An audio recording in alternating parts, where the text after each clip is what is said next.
Hi there, Randi Gren here. Let's continue our purification process. And this time we're going into the purification of the emotions and the mind. And in my free material, you'll find a lot of good stuff there that will bridge from the normal chakra understanding and the normal psychological understanding and how you can work with this. It's all out there in my free material, and you can read that and enjoy that. And I got on my Vimeo, that I got a lot of free videos there where you can work with a lot of things from a psychological and chakra point of view, which are just methods. These are just tools, but it will get you going. What I will focus on here is a different approach to the same topic. And I will address it this time, so I don't have to address it anymore ever, because then I will just point back, look at that video, then you will get it all, and if you read my material, then you will know all you need to know. So I'm just saying this is, I simply cannot squeeze more out of it. But let's go into the level I haven't shared with you yet. It's more like focusing and looking on the astral and mental energies from a different angle. And that angle is to see them as distortion energies. They are not natural to the mammal vessel. They arise from wrongful use of the natural energies of the bio-DNA and the glands of the vessel. And wrongful use of brain function. When we talk of the mental plane and the astral plane as something that is out there or connected to us, that is because when you add up the sum of the mind fields of all humans on this planet, they kind of interfere with each other and they create a collective field, which is called the mental plane. And when you take the aura of the physical body and the function of the glands and the emotions these glands produce, because all emotions are an electrochemical reaction and can be changed by what you eat and what you think. You can learn to control your emotions entirely. That field around you, called the aura, merges with the auras of all other humans on this planet, and in that create what's called the astral plane. And these have different levels, all depending on what frequencies the stored information is unfolding on. And that means we got the subconscious and these kind of things. And I actually wrote about that in my free material as well, so you can look it all up there. So all that we are thinking and all we are feeling is not just contained to you. It is affecting their entire population on this planet, adding to the collective sum of emotions and adding to the collective sum of thoughts. So when something very happens in one part of the world and it's brought into the news and everybody's being affected by it, it amplifies these emotions in the astral plane. And these emotions stirs up a lot of entities on the astral plane because it has been used for many purposes. And one of the things has actually been magic. So we got a lot of interesting entities living on the astral plane, which is a collective sum of human emotions. And these entities, they jump from human to human. And they live of the energy from human to human in the astral plane. And these entities are kind of ghost-like holographic entities. But there are also other entities that harvest that energy. And these are some of the very, very, very, very, very, very, very, very, very old souls that are left on this planet that cannot take a form on themselves. And the only place they can exist is on the astral plane, where they literally exist as ghosts. So these are some of the first entities you will begin, and now my dog is really deep, you will begin to, which is kind of a good thing because she's actually sleeping in a very deep state, and that reminds me that when you are not in control of your emotional body, which is the same as the astral body or the emotional field or the aura, which goes from outside and into all of your cells and into your peripheral nervous system and into the heart, affecting how the heart works, and how the gland works, and in the end how the brain works, then and how the cells are unfolding their metabolism and the energetic and the cleansing and the use of energy, the more distortion energy you have stored from wrongful use of emotions, suppressed emotions especially, the more the cells clog and have a tendency to store up fat. Literally, fat is a residual energy of unprocessed astral or emotional energies that have been absorbed into the field, and from that into the cells of the body that are kind of taking energy from that emotional field, processing it, and that literally disturbs the natural clearing out processes of the body. And that's why people get fat. Of course, they get fat by eating shit food as well, processed food, bad food that is full of different types of astral entities that are attached to them. Yeah, they create specific type of energy in your intestines, and when that begins to radiate out into your emotional field, that attach specific creatures from the astral plane or the collective field of electrochemical emotional distortion energies on our planet.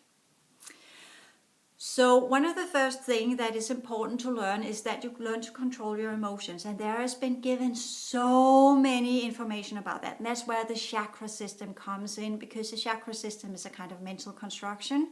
You can create it if you like, or you can work directly with your nervous system. I know I've written that the chakra system is being controlled by the frequency fence and the astral barrier and these kind of things, and that is also partly true, but that goes with some old programs.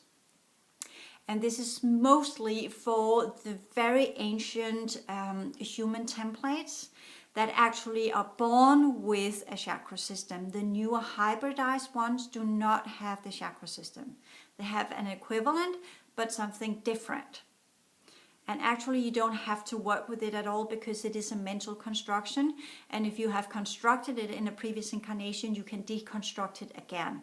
But the problem is the moment you construct it and begin working with it, it kind of creates itself in these nodal points where all of the nerves gather together, because there's a lot of energy created there. And that's why the ancient Nagas used this as a method to go in and control the nervous system, and in that control the glands that are typically positioned on these high level energetic spots of nerves from the peripheral nervous system, to ensure whatever is produced in the glands will go into the nervous system, and from that be circulated around in the body and affecting all of the cells of the body. So that's the whole construction of it. So if you don't like to have a chakra system, you cleanse out the content of the energies of them, and then you deconstruct it and release it and let it go, and then you begin working with your peripheral nervous system directly. So of course you have to be able to see the chakras and sense what is in them, and how the things as things are today, those of us who have a chakra system, going back to, as I said, previous incarnations where we created it,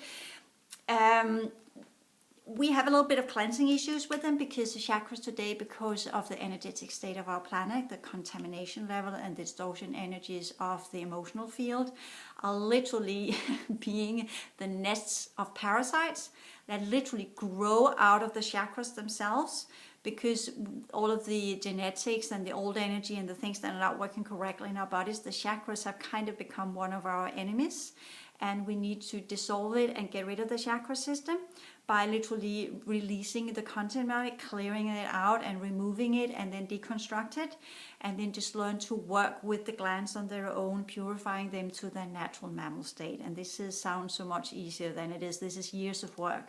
So if you go to someone who says who can remove your chakra system, I would not go there. Because in my experience, they just shut the chakras down and disconnect you from it. So the chakras are still there, but you have no access to them. That's my experience of it. If you have others, fine and good, you go with that one. Go with what your gut tells you, but this is my experience. As I said, my experience is there are no shortcuts. So what you have created, you take responsibility for and you uncreate. And that again goes with the old souls. And the old souls that work with the chakra system always have felt it been there. Your old soul. So you created it. So you know how to discreate it. And you do that. And that would be a good learning process for you to get up to date with what's actually going on here. Because many of you who are born with a chakra system remembers it's there. you have part of the Nagas and you have followed their teachings, and you will have your own little battle to do with them to figure out if you want to continue their path or if you want to separate yourself from them and begin anew. And in that you have to dissolve your chakra system, because that is linking you up to the Naga teachings and the Nagas and the way they want to do things in this reality. So that's a choice. So the chakra system is part of the Nagas. It links you up to the bird people and the way they use this, the pituitary gland as well, the third eye. And that goes with that whole understanding of how they use the third eye, because the original third eye was actually back with the pineal gland. So again, these are some of the the things, the misconceptions that have arisen around things, all depending on what teaching system you use. If you prefer to have your chakra system and work with it, it's 7-layer form. That is mainly to cleanse out the astral energies in you, because that's what they're mainly composed for. They have inserted in the core of them the ability to work with the mental, because that links up to the brain, which I also write about in my material. So they can be used as a fine way to cleanse out your aura and your emotional fields. So that's a good way to work with that if you like that, cleansing out your chakras. And you don't do it by using frequency colors. You do it by putting your hands on them and with the intention, literally asking them to set and rebalance into the natural state of this vessel. And in that you open up for whatever natural state it is for today. But one thing is for certain, is that chakra system is not natural either for the old, unless you're a Naga and infused and involved in these races. Guru teachings, Hindu teachings, yoga, all these kind of forms which kind of appeal to you. Then it's a kind of natural setting for you, but then you need to purify them into where the perimeter becomes golden and the core becomes white. Also written about that in my material, the free one. Otherwise, if you are a younger person in your 30s and 20s, I would say don't go with the chakra idea at all. Don't create it. You probably don't have it. Just work directly with the DNA. And again, the newer teachings from the Syrians presented in the 2000s and up, with the whole 12 strand and all these kind of things. Again, that goes with a specific type of teachings from a specific group of Syrians that were interested in working with a specific segment of humans that had genetics going back to Atlantis. So that was for a specific group of souls. Of course, if you belong to that type of soul, you can still use their teaching methods. But these Syrians are gone. They are not here anymore. So as such, the teachings don't work. Because when the race that have instigated it, keeping up the thought forms, being present in our energy or in our reality field, then the teachings work. The moment these races pull out, the teaching ceases to work. And that is why the Nagas still have gurus here as representations of their teachings. Okay, so that's why they are there, to keep these teachings alive, giving them energy by teaching it to their followers, and the followers give energy to their guru, and the guru keeps the teachings alive, and to the best of he or she abilities, to keep the teachings as pure as possible. Okay? So that is what they are there for. And I'm not pointing fingers or say better or worse or anything, blah, blah, blah. I'm just saying, remember, what you use is what you participate in. So the chakra system is a tool, but it's not a necessary tool, and not all of you are born with it. It goes with all type of souls, typically going back to Mesopotamia and India and some of these countries, where you have had incarnations whatsoever.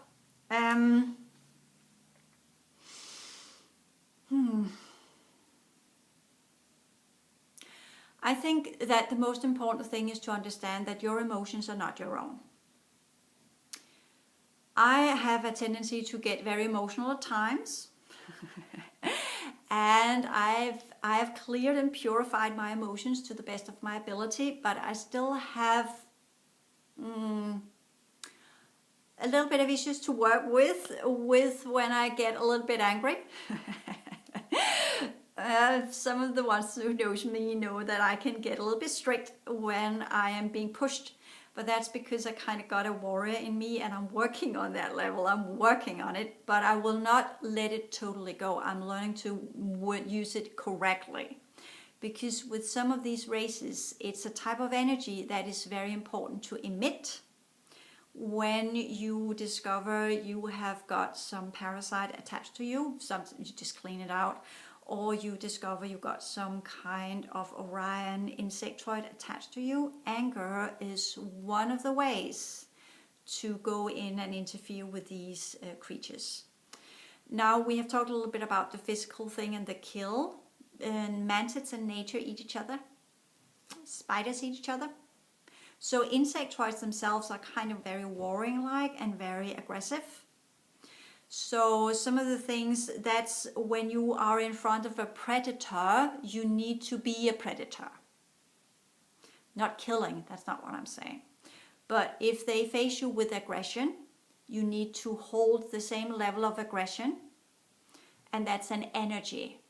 And that is a means of expression. And this is where I sometimes use words to dishonor them. To know that I disrespect them by slandering them. So that's a method of war, and that's a common one. They don't like it, but they're using other forms of trickery, and that's just part of the games. Okay, so, but when in terms of normal human relationships, I try to my very best to have cleared out as many levels as possible and be as mellow and accepting and containing and understanding as possible. And I have spent 10 years working with my emotions, so this is not something that's easy. And I'm a trained therapist, and I work with other people and their emotions, and I'm clairvoyant, and I see and feel other people's emotions. So therefore it's easier for me to control the energy in myself and others by controlling my energy and what I emit of energies. So that will take a lot of practice. It's not done overnight, and many of you have been working with this already, and you will participate in it and do the best you can. Many of you who are hybrids have already got an inbuilt controlling mechanism of your emotions. So I'm typically referring to the older generations and how emotions used to be from the 40s and up. These emotions are a no-go and need to be modified, and that's where psychology has been implemented in from the Syrians as well, to try to modify these old type of actually Kundalini type of emotions that goes with a very old creature and a type of energy that is not welcome on this planet. And of course it goes with lust and selfishness. So your emotions are to be worked with in such a way that it works energetically for the most optimal outcome for all involved. That the communication you have with others are as balanced and open and accepting as possible. You are allowed to say no. You are allowed to say, this does not really fit with who and what I am. But you do not use your emotions to convince, to talk over, to take control, to influence, or to in any ways or means use your emotional energy to affect others. You need to learn to become harmless. And if you think that a high level of love and affecting others with your human love, you are actually not doing them a service, because some people, their natural state is high aggression. And if you give them high levels of love, you actually activate that high level of aggression. So emotional energy is a very strong weapon. And you need to learn it correctly, to use it correctly. Plus, emotional energy, when you're not cleansed and have control of your mind, will lead you to pockets in the astral plane where you don't want to go. So emotions are a type of energy you need to learn to control. And if you have a lot of psychological issues, and that goes pathological, illnesses, pathological illnesses as in the mind, or emotions, or you've got traumas and you've got things from your childhood, you've got things you haven't worked with, this is the time where you use your money and go and see a therapist and get control of these issues so you know yourself. So when these emotions rise up, you can acknowledge they're there, and then you transmute them, or you just shut them down and control them and control your heart. Because this is not about you being good or bad or ill or right or wrong.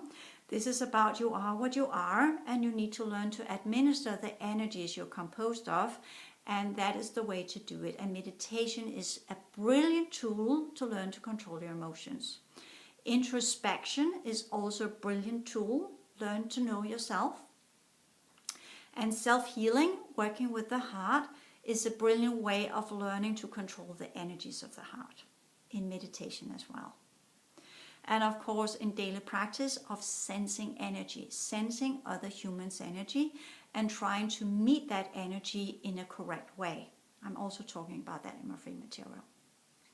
And since this is a course on its own, and it would take classes after classes after classes, year after year, I'm not going to give that out there, because that's a level of work that is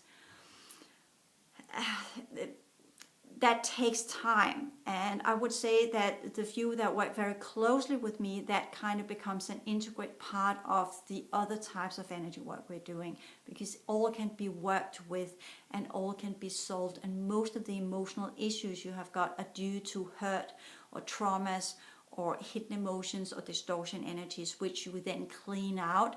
And the more you clean these out, these emotions will disappear from your aura, and in that disappear from your system. And you will be left with the purified tools you are to learn in the correct way, because emotions are part of the mammal vessel, but they have to be used in the correct way, the natural setting for this mammal vessel. The same goes with belief systems and thinking processes. Again, it's the same, it goes with the same. Your mind is not your own. What you think is not your own. Whatever you think, it goes into your brain, it goes into your brain waves, that goes into the field around your head. It's all around you. All that you're thinking is right here. And the moment you become more susceptible or receptive of energy, and you go in with among other people, you will get imprints of all that they are thinking, or imprints of all of what they're feeling. And that's not so nice when you begin to have that, but you will learn to control it and cleanse it out. But in that, you understand that no human is an island, and we're affecting each other's. By passing by each other, our fields interfere, and whatever is in the other person's field will affect you.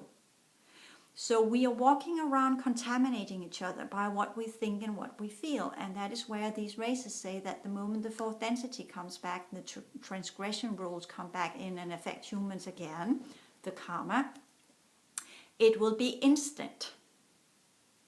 And they don't have to depopulate by any programs whatsoever, because the current state of humanity, the way they live and think and feel and eat and sleep and do whatever they do, they are literally on a path of self-destruction.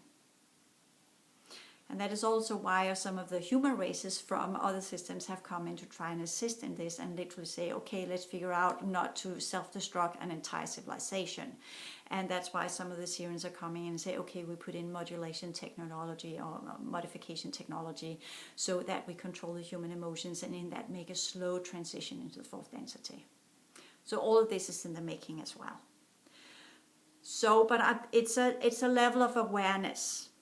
It always begins with awareness. It always begins with you observing yourself, observing your thinking. What am I thinking? Meditation is good again there. What's actually going on in my brain? What's going on in there? And observing what you feel when you think. How does that affect your body? How does it affect your glands? What type of emotions arises from that way of thinking? Do you get all... Then you have to slow down your brain, clear it out, and create golden energy and settle it down. Cleanse your field, hands and mind, cleanse it. Work with self-healing techniques.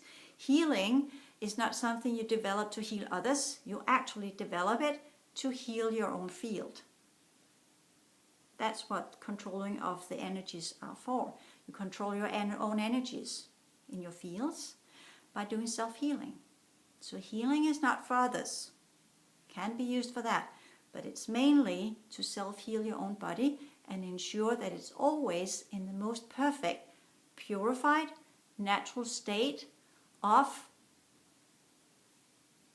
the mammal vessel. So you use your hands in energy when you can feel that now you're getting a little bit too aggressive or whatever.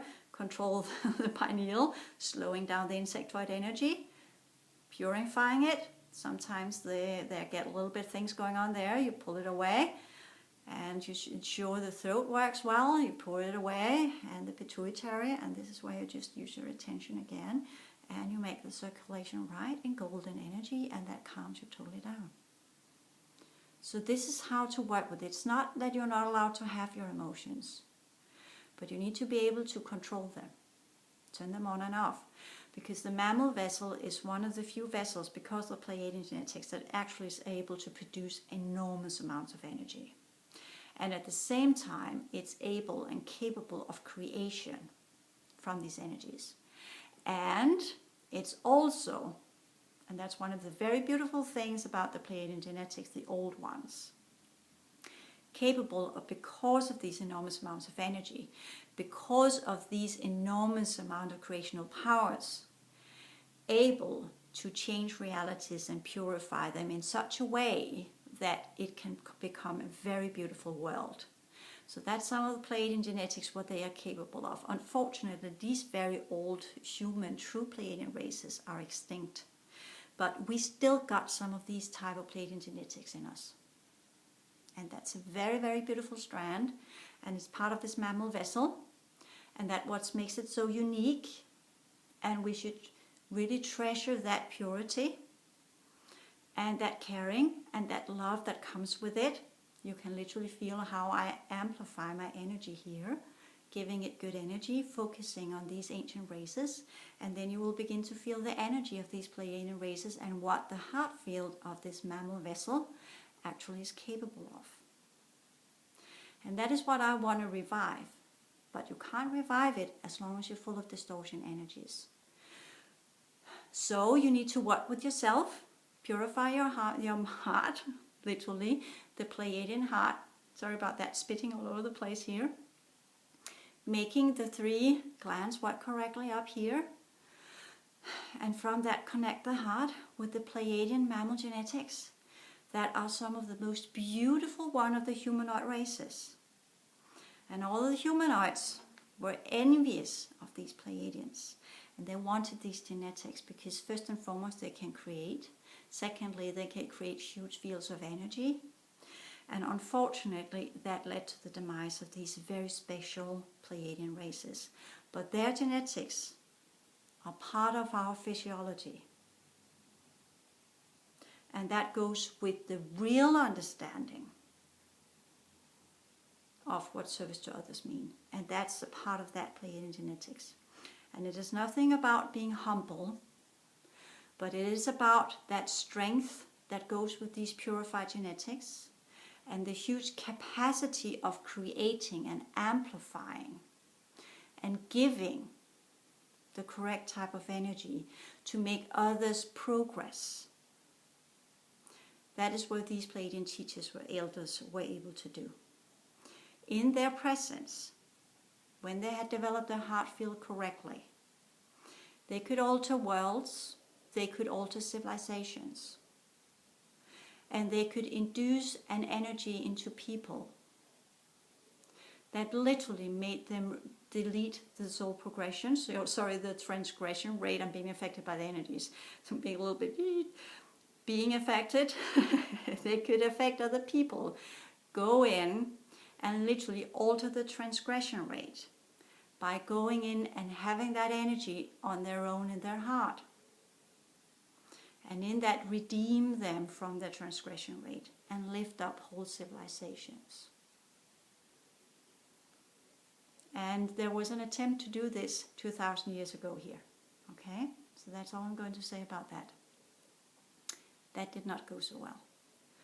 So these are some of the fields that the very ancient Pleiadian genetics can create. And let's just say that the couple that came here 2,000 years ago, a little bit more, it was actually about 33 BC. They were a couple of Syrian and Pleiadian genetics exemplifying the original mammal construction, and the teachings they gave at the time were all aimed to revive the very ancient strand of Syrian genetics before the superiority issues. The teachers, when they were giving the guidance and the overseeing capacity from the original first human races, carried in that strand, very brilliant teachers. And the female that carried that Pleiadian strand of that enormous heart field, which was strengthened by the male counterpart she had, and in the wisdom they taught people together. And they tried to rise the energies of this planet doing that together, exemplifying it as male and female in the purified, correct form of the mammal vessel, which you know didn't go well. Okay? So that is some of the very true purposes of this mammal vessel and what you actually can use it for. And that is one of the things I want to revive as well. Okay, so you use your energy in the correct way, so you get your correct heart up and running with the true Pleiadian ancient type of genetics for this mammal vessel, which can create and amplify, redeem and restore. But we're not taking that capacity because that's been misused by the humanoids. So we're not giving it to them. They have to work and earn their rights to get this energy. You're not doing service to others in that capacity. We have to learn new ways of that, but that's part of everything I'm developing and working on. You have to develop in yourself first. You are your first client. You are the first to redeem and restore and recalibrate, and that is when you've done that and you purified yourself to the original mammal structure. That is when you stand resurrected. And then you work with your transgression rate, and you honor yourself to such a degree that all of your actions are correct and according to the law of the system you live in. They are correct according to the laws of the races you are among. You act in honorable ways. You do no harm to others. But you are also a warrior, and you know how to play the trade games and the war games if necessary. And you control your transgression rate to such a degree that all of your actions are to be honored by the other races. And in that you are impeccable. And when you are impeccable, you stand justified. And that's a specific type of energy. And that energy makes you able to claim your sovereignty. Okay? So this goes with the heart, resurrection and justification. And then when you work with your mind, it's all about the Syrian genetics that are pretty much part of your brain structure. And that is some of the teachings we still yet have to discover the capacity of, because that has not been fully developed yet. And not in me either. I'm working on my mind field as we speak, and my brain and the capacity and what is able to unfold. But the first level of it is to be respected. And respect comes with the understanding and the knowledge of what is going on. So I'm trying to make a respectful race here by giving you the information from which you choose to participate, from which you use your free will to develop, from which you take your free will to use it in to gain more knowledge. And from that you begin working with your genetics and the memories they hold and the information they hold. And it's not about you remembering your past lives. That's just a tiny piece of it.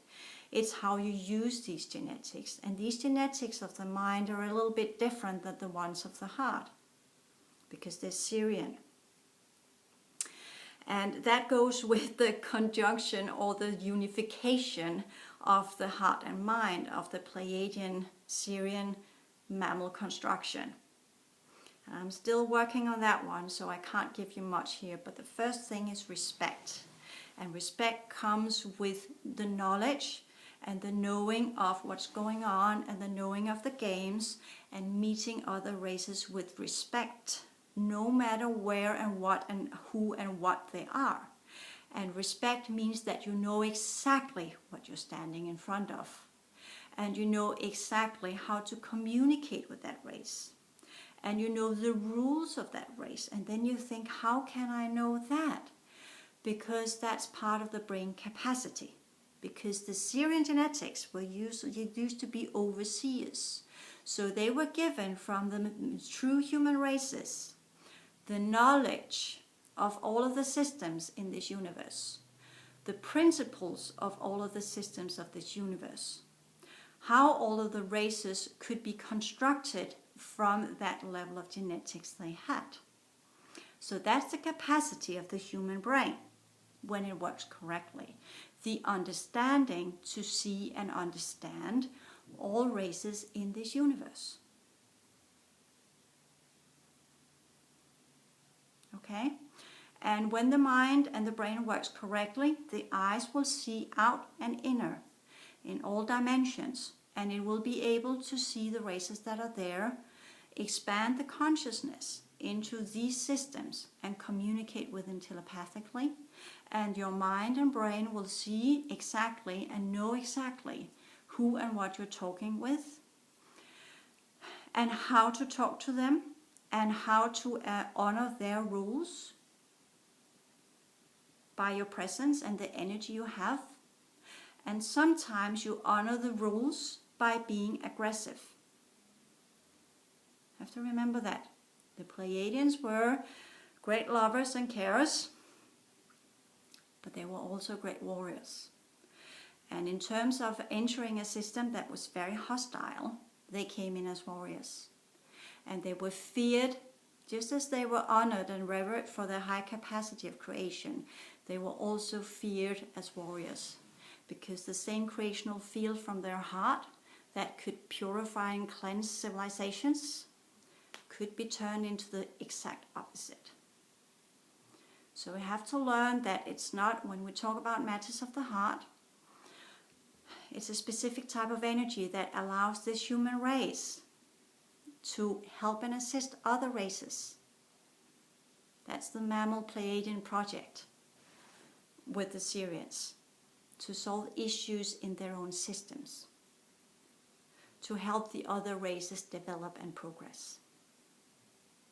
And that was built into this mammal vessel with the capacity of facing all of the races, no matter what capacity they had, warriors or not, shit races or not, benevolent or not. So it's all built into this mammal vessel. You just have to revive it and use it. But the problem is that the military has messed with it, with the insertion of all of these different types of genetics that does not belong there. So that's something we need to work with. Okay, thank you for now.